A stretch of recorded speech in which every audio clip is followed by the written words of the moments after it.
365 대화를 위한 성경 통독 시간입니다. 8월 24일 236일차입니다. 오늘 읽으실 말씀은 예레미야 21에서 23장이고 묵상하실 본문은 예레미야 21장 1에서 7절입니다. 말씀의 개요입니다. 거듭해서 반복해서 말씀드리지만 예레미야 2에서 25장은 12편의 예언들로 구성되어 있습니다. 그 내용은 유다의 가증한 배역, 유다가 북이스라엘의 타락을 본받은 것, 총체적으로 신앙이 오염된 것, 유다가 여호와 하나님의 언약을 파기한 것, 두 가지 간접적인 심판 예언과 세 가지 직접적인 예언. 가뭄과 관련된 예레미야의 기도와 하나님의 응답, 또 세 가지 금지 명령과 복과 재앙의 선언, 토기장이와 토기를 통한 예언, 이것을 보았고, 앞으로 9번째 유다 왕을 향한 예언과 10번째 거짓 선지자에 대한 예언, 11번째 무화과 두 광주리 환상, 12번째 바벨론을 통한 유다와 열방 심판을 보게 될 것입니다. 21에서 23장 8절까지는 시드기야 왕, 또 유다 왕가 전체, 22장 10에서 30절은 살룸, 여호아스 왕이죠. 여호야김의 아들인 고니야에 대한 예언입니다. 또 23장 1에서 8절은 유다 왕가의 회복에 대한 예언으로 다윗의 후손 가운데에서 앞으로 의로운 왕을 세우시리라는 말씀에 대한 것입니다. 21장 1에서 10절은 시드기야 왕의 중보기도 요청에 대해서 예레미야가 예루살렘의 멸망을 예언하고 바벨론에게 항복하는 자는 살 것이라는 하나님의 말씀을 따른 예언입니다. 11에서 14절은 유다 왕가에게 정의로 통치하지 않으면 심판할 것이라는 하나님의 경고에 맞습니다. 22장 1에서 9절은 유다 왕가에게 정의와 공의를 행하여 통치할 것을 명하고 그 말씀에 순종할 때 오는 약속, 불순종할 때 임할 저주의 말씀입니다. 10에서 12절은 애굽으로 끌려간 여호아스 살롬이 죽을 것이라는 말씀이고 13에서 19절은 여호야김의 악행과 비참한 죽음을 다룹니다. 20에서 23절은 예루살렘의 모욕과 고통에 대한 탄식, 24에서 30절은 고니야 여호야긴에 대해서 이제 그의 후손으로 왕위에 오를 사람이 없을 것이다는 예언의 말씀입니다. 24장 1에서 4절, 23장 1에서 4절은 유다 백성을 돌아보지 않는 목자에게 하나님께서 보응하실 것, 양떼의 남은 자를 돌아오게 해서 그들을 기르는 목자들을 세울 것이라는 약속이고 5에서 8절은 때가 올 때 여호와 하나님께서 다윗에게서 정의와 공의로 다스릴 그런 목자를 세우실 것의 약속입니다. 9에서 15절은 선지자들과 제사장들의 악을 벌하실 것이라는 말씀, 또 그 구체적인 죄와 벌을 다루고 있고 16에서 22절은 자기 마음으로 예언하는 거짓 선지자들에 대한 진노, 23에서 32절은 거짓 선지자들의 거짓됨을 상세하게 말씀하시고 그들을 벌하실 예언 내용입니다. 33에서 40절은 하나님의 말씀을 망령되이 사용하는 거짓 선지자들을 징계하신다는 예언의 말씀입니다.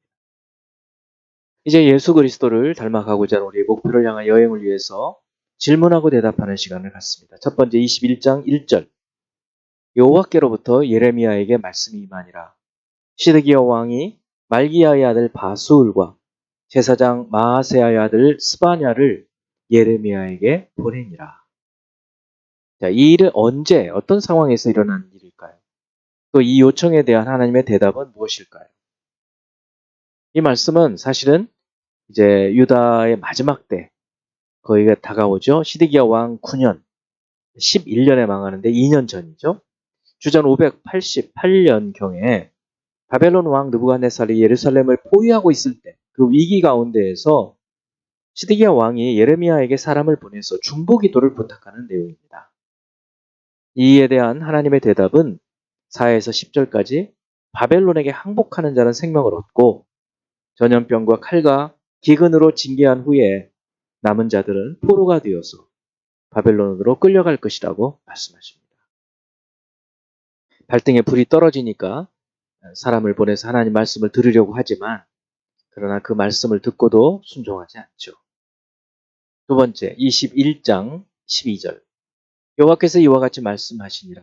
다윗의 집이여, 너는 아침마다 정의롭게 판결하여 탈취당한 자를 압박자의 손에서 건지라. 그리하지 아니하면 너희의 악행 때문에 내 분노가 불같이 일어나서 사르리니 능히 끌 자가 없으리라. 자, 이 말씀으로 미루어 볼 때 유다 왕가의 가장 심각한 문제가 무엇이었을까요? 그것은 통치에서 정의와 공의가 사라진 것입니다.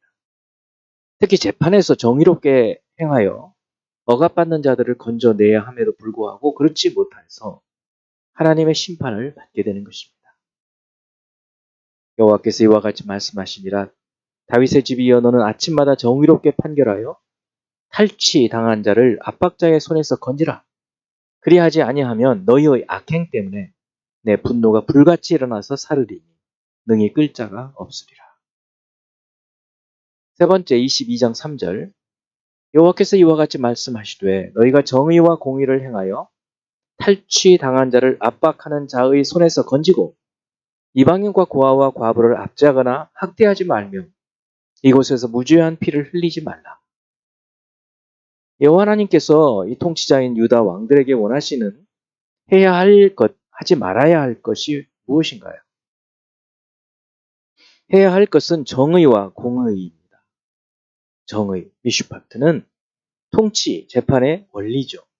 공의, 세다카는 사랑하는 어떤 그런 성품, 인격을 통해서 진실함, 바름을 나타내는 것이죠. 이것이고 정의와 공의이고 두 번째는 탈취당한 자를 압박하는 자에서 손에서 건져내는 것입니다. 그래서 하지 말아야 할 두 가지, 행해야 할 두 가지. 하지 말아야 할 것은 첫째로 사회적 약자를 억압하고 학대하지 않는 것이고 무죄한 피를 흘리지 않는 것입니다. 해야 할 것은 정의와 공의를 행하고 압박하는 자의 손에서 탈취당한 자를 건져내는 것이죠. 네 번째, 22장 10절. 너희는 죽은 자를 위하여 울지 말며 그를 위하여 애통하지 말고 잡혀간 자를 위하여 슬피 울라. 그는 다시 돌아와 그 고국을 보지 못할 것이니라. 10절에서 12절은 누구를 위한 말씀이고 또 그 이후에 13에서 19절은 누구를 향한 말씀일까요? 10에서 12절은 애굽으로 끌려가는 여호아스 왕에 대한 말씀입니다. 결국 그는 거기서 죽고 고국을 보지 못할 것이라는 것이고 13에서 19절은 여호야김에 대한 예언이죠. 그도 이제 얼마 11년 정도 통치를 하고 바벨론에 의해서 죽임을 당했죠. 그의 아버지는 요시야 왕입니다. 다섯 번째 23장 18절. 누가 여호와의 회의에 참여하여 그 말을 알아들었으며 누가 귀를 기울여 그 말을 들었느냐? 질문에 대한 대답은 무엇일까요? 누가 여호와의 회의에 참여하여 그 말을 알아들었으며 누가 귀를 기울여 그 말을 들었느냐?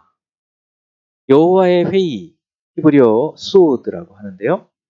이 여호와의 회의는 소수의 제한된 자들만 접근할 수 있는 모임 혹은 그 모임에서 드러난 비밀을 말합니다. 여호와께서는 소수만 참여할 수 있는 이 천상 회의를 통해서 택하신 선지자들에게 그분의 뜻을 계시하십니다. 미가야는 천상 회의를 통해서 아합이 죽을 것을 알았고 이사야는 그 성전에서 이 천상의 모습을 보았죠. 에스겔도 부르심을 받을 때 열린 하늘을 통해서 하나님 계시는 것을 보기도 했고 그런데 거짓 선지자들은 이런 하나님의 말씀, 하나님의 뜻을 전해주시는 이런 여호와의 회의에 참여 경험이 없으면서도 마치 경험한 것처럼 자신의 뜻을 따라서 예언해서 백성들을 미혹했던 것을 보게 됩니다. 누가 여호와의 회의에 참여하여 그 말을 알아들었으며 누가 귀를 기울여 그 말을 들었느냐. 우리가 하나님의 진리의 말씀을 깊이 깨닫는다면 바로 이 여호와의 회의에 참여한 그런 의미가 될 것입니다. 이제 한 구절의 말씀을 묵상하여 교훈으로 삼고 기도하는 시간을 갖습니다.